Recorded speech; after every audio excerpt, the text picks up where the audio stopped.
And there are also really interesting kinds of data science that I've already seen here on stage, where people do correlations and statistical models to try to understand what factors are associated with contribution over time. I know you've been talking a lot about design and ways that communities can develop ideas to implement. I was especially fascinated by some of the early conversations this morning from French and Hungarian Wikipedia about the community discussions they've been having about onboarding newcomers. But once you get to the point where you have ideas to implement, and you want to know what ideas are most effective, or whether they are actually achieving the things you're hoping, that's the moment at which experiments are valuable. Whether they're experiments that are done through a project like CivilServant, or whether they're the kind of experiments that I know the growth team has been doing so far. I want to share a little bit of information about some currently ongoing experiments that we have with a number of Wikipedias, including Persian, German, Polish, French, and also Arabic Wikipedia. And those conversations are really built on a basic question that any experimenter is going to ask, which is, what is your theory of change? If you have an intervention, for example, you have a welcome message that you hope is going to cause newcomers to stay longer, or one of the experiments we're doing looks at the effect of receiving thanks on retention. There has to be some reason that you think receiving thanks or getting a welcome message will either increase someone's chance of contributing to Wikipedia longer, or there might be some factor that you're worried about that decreases someone's likelihood of participation that you want to remove. And I'm sure you've thought about a lot of those possible factors over the last couple of days. It might be belief that some others value their work. It might be knowing what to do or having the tools that you need to do so. There might be other negative factors that hold people back, like experiencing hostile behavior or even having a limited data plan on their mobile device, which I'm sure is something that you've been thinking about in relation to mobile editing interfaces. And when you single out the theories of change that you think are most influential, that's where you're able to then imagine how the intervention, the design, the mentorship program, the change to the interface, which of these things might it change? Like, which of these impediments might it remove? Which of these motivators or like positive factors might it increase? And that's the point at which you're able to meaningfully not only do an experiment that tests an idea, but do an experiment that generates knowledge that can help other people design their interventions as well. So one experiment that we're doing right now with a number of Wikipedia communities is to ask whether receiving thanks improves how newcomers see other Wikipedians and increases retention. So we think about thanks as a signal that other people value your work and other people value you as a person. It's this positive signal from other Wikipedians. And in this particular study, I should note that we did an analysis of 27 different language Wikipedians and how they engage in thanks and also Wikiglove. We actually observed that most thanks aren't sent to newcomers. That it kind of makes sense that people are thanking for edits that they already consider to be high quality, and maybe experienced editors are the ones who are more likely to make those edits. And so we saw an opportunity to look at the effect of thanking newcomers in this particular study. There's some other parts of the experiment that I don't have time to explain today. But in this study, we look at newcomers who have registered less than 90 days, who've made at least 4 quality edits, as judged by different criteria for each Wikipedia. And some of those newcomers receive thanks for one of their edits, given by another Wikipedia. And then others of those newcomers don't receive a thanks. And then over time, we measure and compare several things. I'm just sharing 2 of them here. One of the things we look at is They're kind of reported views of how other Wikipedians value them and how friendly that Wikipedia is. And then we also observe the retention rate among those Wikipedians. This study is active right now, and so I can't present the results of it, but it's something that we hope to share with the community as soon as those results are available. Now there's another experiment that we're in the middle of planning, and I think Benoit mentioned this on stage earlier today, which is to test the French Wikipedia's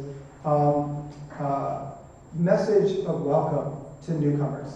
And I just want to show that to you briefly. This particular welcome message is doing a lot of things. So one of the things it does is it offers a personal greeting from a Wikipedia. It invites them to the newcomer forum. It also offers guidance and links to common questions and resources. And in the course of our study, we're similarly, actually, I think this is an incorrect copy-paste. We're actually going to be looking at newcomers after they register for Wikipedia. And then we're actually going to have a number of arms where not only are we going to be testing the effect of the general newcomer welcome message, but we'll be testing different parts of that message to see which parts are more effective compared to others. And we'll compare that to receiving no message at all. And we'll then be able to do survey measures as well as look at the outcomes on newcomer retention and productivity. So those are two examples of experiments that we're doing right now, or will be launching soon, with Wikipedia communities. And if you are interested to think about studies that you might do in your language Wikipedia, either ones that are like this or new experiments, we'd love to talk to you. And you can talk to me or to Max or to Julia, and we'd be delighted to chat further. And now I'd love to hear your questions in the 4 or 5 minutes that we have left. Thank you.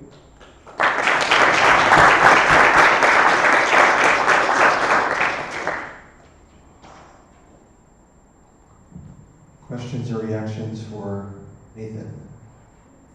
Or stories and desires around experimentation? Features you can imagine experimenting on in your wikis? Let me ask a question. Oh, now there are questions. I'll take them and then I'll try to pose a question. Hey, I'm Gergő from Hungarian Wikipedia. So one question I have is how useful this is for small wikis. So, for example, Hungarian Wikipedia has like 30 registrations per day. Half of them don't make an edit at all and probably register for irrelevant reasons. If you want to limit an experiment to people with 4 valuable edits, then it's even less people. So what's the sample size where you can get significant results, just to get a feeling of how long such an experiment would take? Yeah, that's a great question, because experiments do need a minimum sample size for you to be able to get a good, reliable answer. It depends on the community, and it depends on the measures that you're using. Those things have a huge impact on the sample size. I think it's a good rule of thumb that if you're not confident that you're going to have hundreds, or in some cases, 1,000 or more, then it might be more difficult. But one thing that we're considering exploring, and we're actually piloting a little bit in these studies, is to look at whether it's possible for communities to pool their samples. Like, there may be things specific to Hungarian Wikipedia where you feel like it's so unique that you wouldn't want to do an experiment across multiple Wikipedias. But there might be some questions where you might not have a large enough sample in your own culture or in your own language, but if 3 or 4 other language Wikipedias wanted to run the experiment at the same time, you might be able to pull together. But we have software that helps us diagnose that, and we use that when in the early stages of helping a community decide if we could do a study together. I believe there was another question. Maybe we have time for one more? I maybe could have missed something, but when you were talking about this French Wikipedia bienvenue template, I was wondering what exactly and how you're tracking if it works. Because like we in main Wikipedia also have this kind of template that we post on newcomers top page, and it is supposed to be the very centralized place, this template for them to find everything they need, like instructions and rules and village fund links and everything else. But we actually don't know how to check with people whether they are using it. So if you find a way, please tell me. Yeah, so I don't think we're able to identify whether someone reads the template. There may be some things that the foundation is able to do that we're not able to do externally. But in our studies, we're looking at measures that are actually similar to what Marshall's team is using. Things like activation rates, whether people take actions on Wikipedia after receiving it. And the thing about an experiment is that it allows us to look at the effect of offering that template to someone, whether or not they read it or not. And the statistics allow us to learn if it's being effective, even if we're not able to measure whether they read it. And we can talk a little bit more about how that works, but there's a whole part of experiment design that's called intent to treat, where you don't know if people are actually going to, you prescribe someone medicine, you don't know if they're going to take the medicine, but you can still look to see if they get better over time. And there's a set of methods and statistical techniques in research that allow you to handle those kinds of situations that are similar to what we do on Wikipedia. And feel free, I believe we've reached the end of our time. We'll be around afterwards, so let's definitely talk further afterwards. Thanks, everyone. Okay, thanks, Nathan. So we're going to switch quickly over to the presentation about Scribe. So Lucy is a researcher at the University of Southampton and has been working on this grant-funded project along with Hattie here, who I think hails from our Egyptian community. Thanks. So we're gonna, right after this session is the break, so we might go like a minute or two over to make sure we can get some good questions in. Thanks, Marsha. Yeah, so as Steve said already, I'm in the University of Southampton. Hattie is in Netherlands, Europe, and we're working on Scribe. So generally our research focuses on how to support under-resourced Wikipedia editors in creating new articles. And specifically here, we're building a tool to help them. So the general idea is that even in Wikipedia, we can show that there's a so-called information poverty. So even in Arabic Wikipedias, we have more articles about Japan than about the whole Middle East combined. This leads to a very biased view of the world, which in a way, the content translation tool, as amazing as it is, supports, right? So in this example, we have a Sudanese protest leader who is from the Arabic-speaking world, but because the Arabic Wikipedia wasn't fast enough to create an article, it was translated with a content translation tool from English, meaning that all of the references are, or most of the references are in English. So it's not accessible to non-English speakers on the Arabic Wikipedia. So that's why we started the project called Scribe. We have new editors that want to write an article and they don't really know, so they might have a topic, but they don't really know where they should start. A scribe, so that's where we took the project name from, is one of the most important professions in ancient Egypt. It was a person educated in the arts of writing. And in the Scribe project, as we plan it at the moment, we have three main parts basically. So to support an editor, someone comes, wants to write a Wikipedia article. We help them by planning section titles. So we look in their local language Wikipedia, what are already existing articles in your language about this topic area. How is the article usually written? So we follow your language standards. We select references for each section, also in the language to support a broader view. And finally, we summarize those references to give you an overview of what is each reference about. So that was the very early prototype. We worked over it multiple times. I'll show you in a second. So that was a preliminary idea. So we would have we can pull images through Wikidata from Wikimedia Commons and so on. So all those things that are kind of tedious tasks when you start writing, such as opening 100 tabs of like similar articles to read the sections, trying to find images and comments, which to this day is not the ideal way of doing it. We want to take this so you can, I don't know, live in the joy of writing the article, kind of. And this fits in this whole topic area of how we can use those technical tools to change the access to knowledge to Wikipedia. So generally we think that those tools can really help editors to make the editing accessible, meaning we can have people understanding how to edit. They don't have to read long documentations, they can start immediately, which will lead to more people contributing to our Wikipedias in different languages and creating a more diverse Wikipedia across all of them. With Scribe specifically, we also focus on the idea of the high quality of articles, so becoming kind of natural for an editor to add references in the first place. So that image is from the hackathon in Prague, so we implemented a prototype there, which was still on desktop. We worked in the hackathon here. Sadly, my slides were not in time for the hackathon and so on, because we now switched also to mobile first, which please come after the talk. I'd be happy to show you the current layout, because it's a lot more modular. You're not just thrown at with an empty page with sections, but it's more guided basically. So that was from the hackathon, where we have the section titles selected from similar articles in the language through Wikidata, and then we have a list of references for each section on the topic.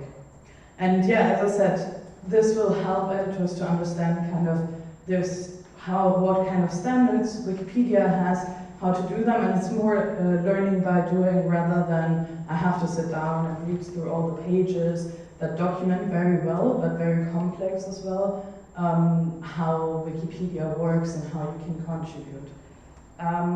That is already it, so that's all about Scribe. I kept it very short, so we have some time for you to ask questions. We'd be more than happy to take any questions and discuss the project more. We are very dependent on all of you telling us what you think. And as I said, Hadi and I are around, well, until whenever, the whole of Wikimedia. Find us, talk to us, and as I said, I'd be more than happy to also show you at some point the mobile layout.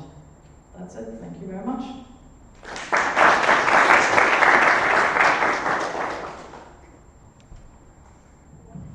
Okay, questions for Lucy and Hadi?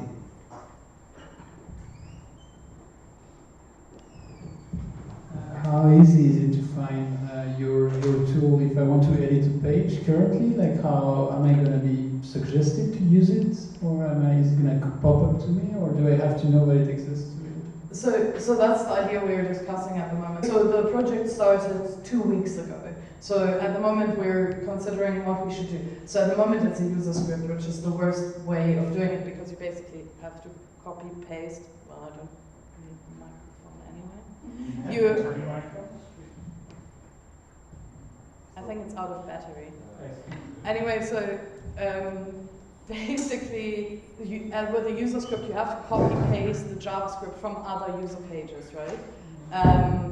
What we do now, or what we're considering, is instead, because we really want to have it enabled for new editors. So especially if you're new, you want that tool right away, right? You don't want to go into your preferences, enable it. Someone has to tell you. So that's the idea. So we're considering to make it a gadget by default or an extension. That's the technical part of it. But yes, the idea is basically to say, then we can also A/B test. So does it actually help? Does it make editors more confused or not? Things like that. You want to ask a question? Thanks, Lucy. It looks like a really interesting project, and I look forward to using it in the future. I'm just wondering, you know, when this is like a little bit on like editing on Rails or like trying to quickly get people up on a new page, do you this is kind of a philosophical question, but do you think that that is going to, I mean, there are like reduce the creativity of like how people will create it because they'll sort of like just think about creating it in a single way? And do you have any thoughts about like making it so that it can be divergent thinking as well as just replicating the language, the article between languages?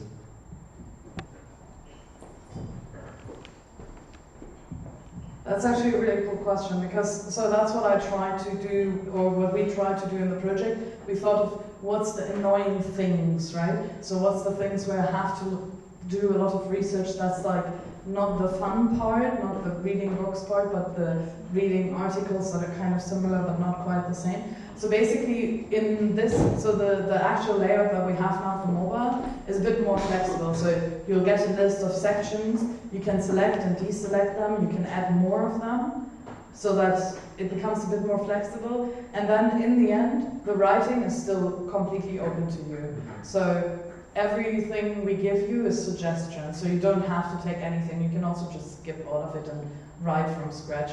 It's basically just making that writing from scratch a bit more structured. So we opted, for example, to not have our summarized references in the actual editing field, so people don't feel tempted to just rewrite those and make it like a copy editing experience. That's one of the things we talked a lot with the machine translation people about. So before I did in some other projects, I was talking with editors and they were saying, well, there's a magical threshold how much you can copy edit, right? Because they were saying the fun part is the writing. So if you copy edit over machine translation, it's not so nice. That's why we were thinking we leave it to them to write whatever they want, basically.